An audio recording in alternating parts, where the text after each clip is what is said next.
My name is Devanchey, and what makes me sincerely is duality, the bridge between good and bad. Nobody ever really loved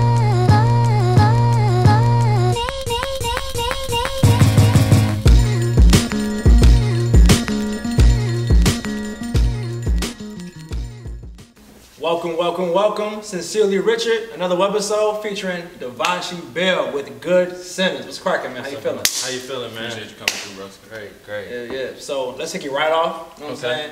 Before we get into the brand itself, tell us about yourself. How did you get started in fashion? I was always into fashion.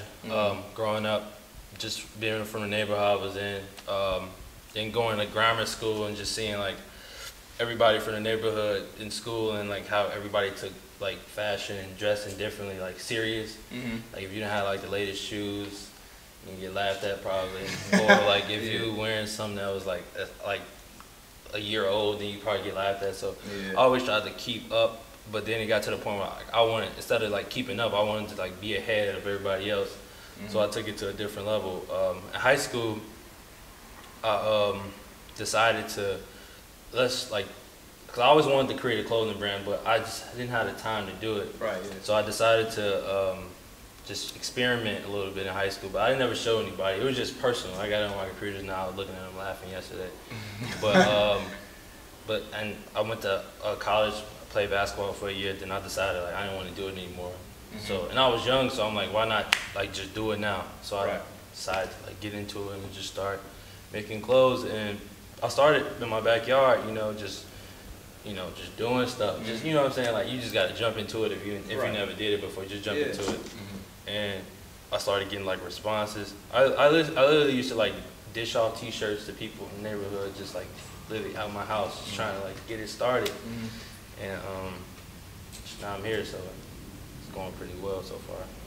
With the neighborhoods impacting, your interest in fashion, how does that kind of affect your designs and like some of the pieces you put out and the outfits that you imagine the pieces going with?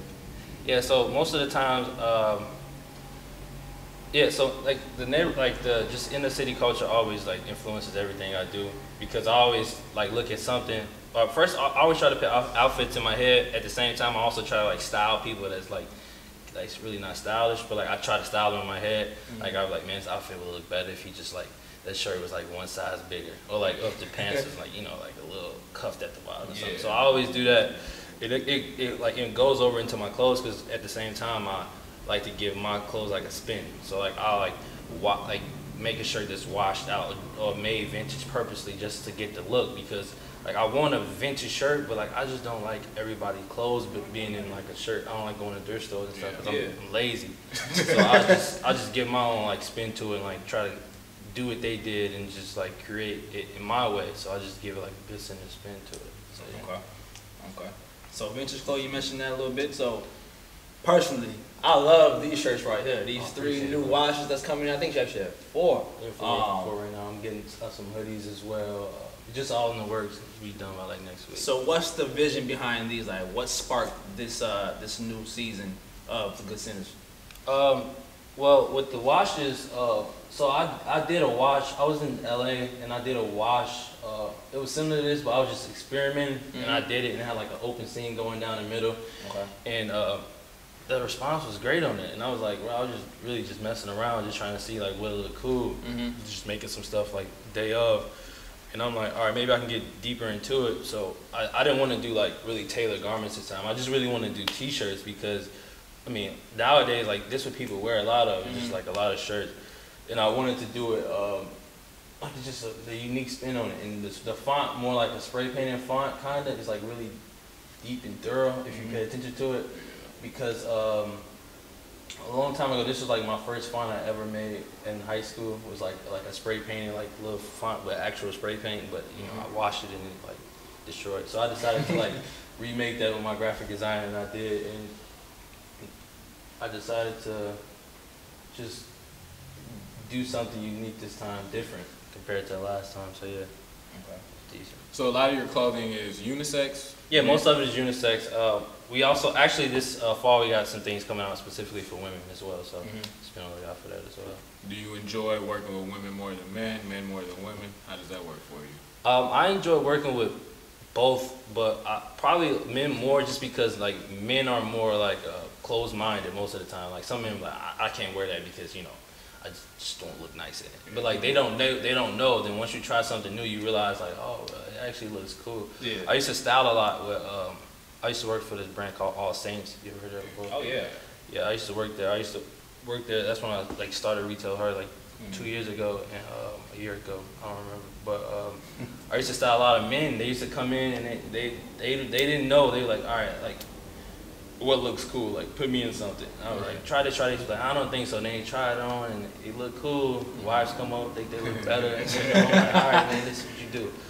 Women are already most of the time are already fashionable. Like they get it. Like they know what looks good on them, what fits them right, certain things.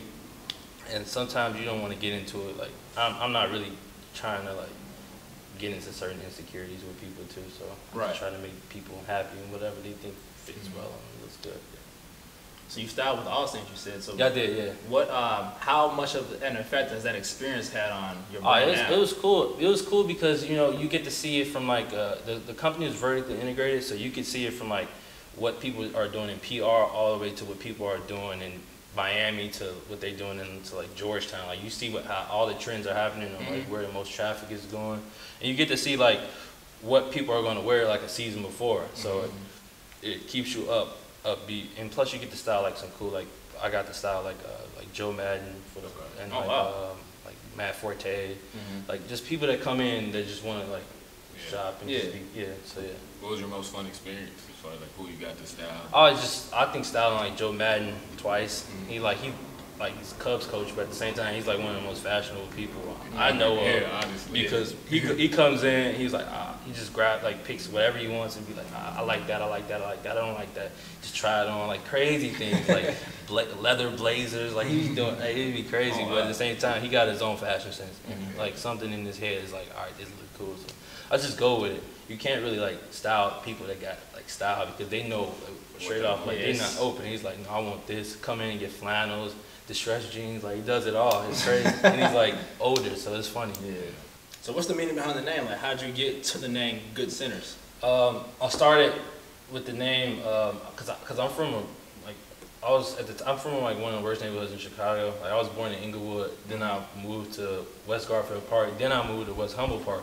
So I kept moving, but at the same time, each neighborhood was still bad. You know what I'm saying? So then I went to grammar school in North Lawndale. So I was in a bad neighborhood. Then after a while, my mom was like, "All right, look, we got to send you a Catholic school." I'm like, "Catholic school? What you mean Catholic school?" And she was like, "It's better for you. You can play basketball, you can get away from distractions. It'd just be a better opportunity."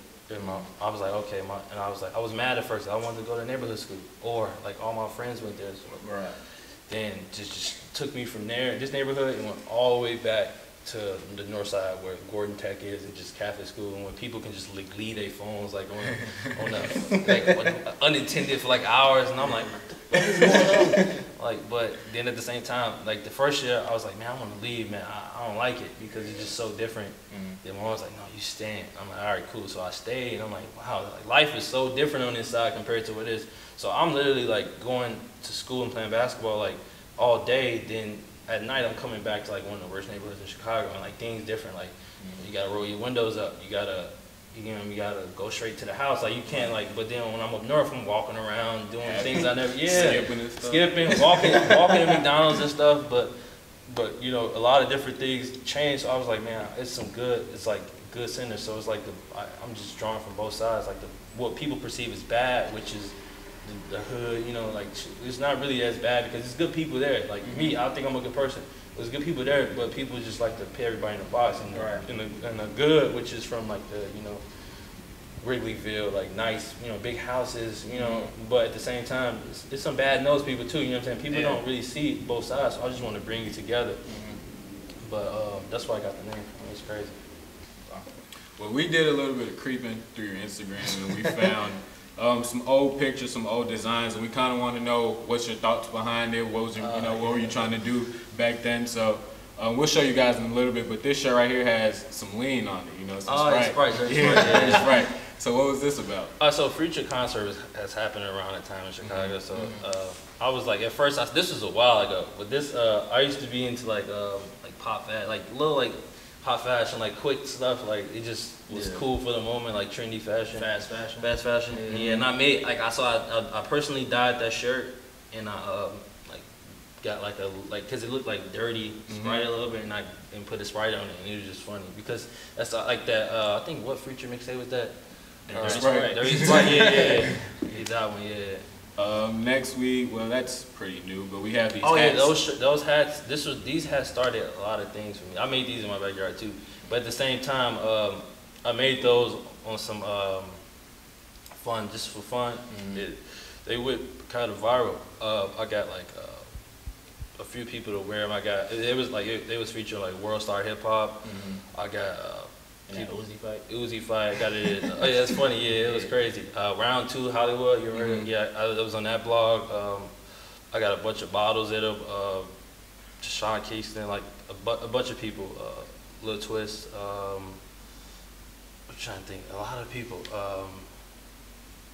You ever heard of Trippy Red? Yeah, him. He still wears it to this day. A bunch, and then a lot of like underground, like SoundCloud people, like people don't know about now, but it was cool. It was fun though. It seems like you do a lot by yourself, but do you have a team? So my team. I got a team. Yeah, I got a large team of people that just supports me, like brand ambassadors in different states. I put in a lot of work. Brand ambassadors at colleges. I got people helping me with my dyes, just a whole like design team to help, because I can't make all these dyes for hundreds of people by myself. I got people that does the process with me.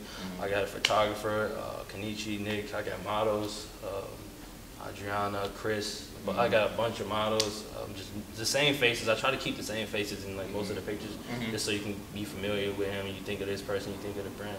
Just visuals. Yeah, and I got like in other things have been like bookkeepers and stuff like that. But I'm just straight creative team. I got like probably like 5 to 12 people. How would you describe the challenge that many young designers are having as far as just being in t-shirts or just in tops versus branching out into more dynamic pieces or products? Has that been a challenge for you? Well, personally right now, I've been making a lot of different things, as jackets to, I'm probably get into denim this fall too. But the most, I think people have a challenge of like not having enough resources, and none of us have a lot of resources because, you know what I'm saying, you gotta have like a lot of money and a lot of backing behind you. And even if you got the money, you need like the factories, you need like the best prices, you need the plug on like who works in the factories. It's a lot of the like different aspects. But one thing I try to tell people is like, don't let that hold you back. You know what I'm saying? Because everybody starts from something. You know what I mean? Like I like watching Shark Tank a lot. And Damon John, like he always tell the same story about how like he started with like a hat his mother sewn, like, and now he runs like a $100 million, $200 million, $1 billion business. It just shows like once you start understanding how things work, you evolve as well. You know what I'm saying? Like you learn how the business works, then you meet people. You just keep it just happens. You just gotta keep going with the flow. You know what I mean? Nothing should be holding you back. But resources is definitely one of the things people nowadays don't have. You know what I mean? But with social media, like, it's resources everywhere. You just gotta dig, find. You just can find people. It's so much going on. It's crazy. Yeah. The networking is very important. I would say that. It's like one of the most important things I think right now, as far as branding. You know what I mean? You meet so many people on social media, and just emailing them, just reaching out to people, people reaching out to you. I just did a piece with like Chicago Tribune, and they saw me, you know what I'm saying? Like they saw me via social media and reached out to me, and I'm like, wow, like that's crazy. It's not even like trade shows anymore. Like people literally just going on social media, finding what's cool. And like, it's kind of like how we got. Basically. Yeah, it's crazy. It's funny. It's weird how life works now. Yeah. You were featured on Chicago Splash too, right? Yeah, it was dope. Tell us about that.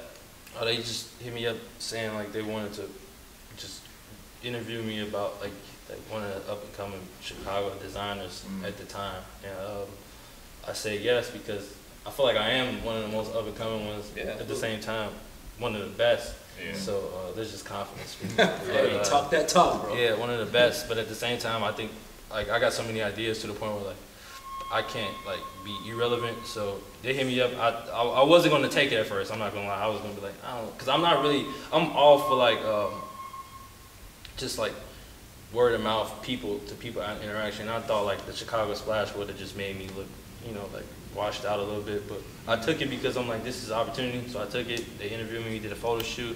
It was dope. I appreciated them. They showed love. Shout out Chicago Splash. They showed some love. So where do you see your brand in 5 to 10 years? So in five years, probably the biggest brand. Will be the biggest brand out of Chicago. In 10 years, probably I'll have like bases in like Chicago, LA, just what the major fashion places.